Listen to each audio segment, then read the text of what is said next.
स्वतः मी BMCमध्ये नोकरी करत होते. 25 वर्ष मी नोकरी केली. पण त्याच्यानंतर जेव्हा हिलिंग हा एक कन्सेप्ट जो माझ्या आयुष्यामध्ये आला, त्याच्यानंतर मला असं वाटलं की ह्याचा इतका उपयोग आहे की त्याचा प्रसार झाला पाहिजे. त्या दृष्टिकोनातून मग मी BMCची सर्व्हिस सोडली, कुठलाही विचार न करता.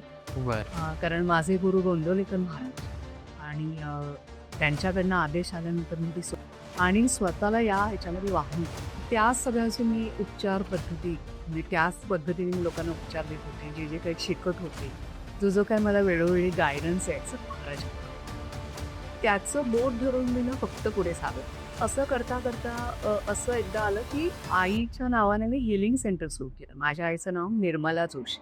बरं. तर तिचं व्यक्तिमत्व अतिशय प्रेमळ आणि लोकांना मदत करणं जिव्हाळ्याचं. म्हणून मला असं वाटलं तिच्या नावाने आपण काहीतरी सुरू केलं नाही.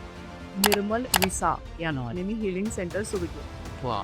जेव्हा सुरू केलं तेव्हा अशी काही खूप विजन होती वगैरे असं मी म्हणणारच नाही. कारण मला एवढंच माहिती होतं की सद्गुरूंकडनं आलं की ते त्याचं पालन करायचं. करेक्ट. मग असं करता करता करता 2019मध्ये अक्कलकोटला जात असत स्वामी समर्थांकडून मला 2 बीजमंत्र कानात बरं. जे इहारा आणि अहिरा.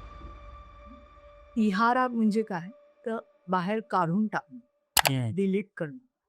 आणि अहिरा म्हणजे आत घेणं किंवा स्वीकार, इतके त्याचे अर्थ.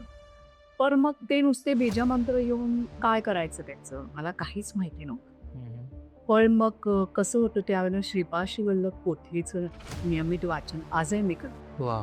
तर त्याची पारायण करत असताना ना त्याच्याच पानांमध्ये जे लिहिलेलं आहे त्याच्यामधून मला गायडन्स येत गेलं सांगतो की हे त्याचं काय वापर करायचं, ते कसं करायचं. असं करत करत करत मग स्वामींकडून काही सिम्बॉल्स चिन्ह मग पूर्वस्मृती पद्धती पूर्ण डेव्हलप झाल्यानंतर लोकांना मी त्याच्यामधनं तयार झालेले मंत्र स्वयंसूचनेला अशा द्यायला सुरुवात केली.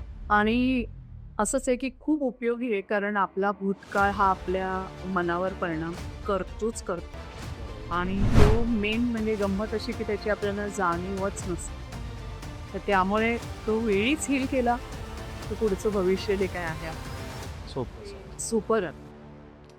सगळ्यात महत्त्वाचं समृद्धी आपल्याला. वा. वा.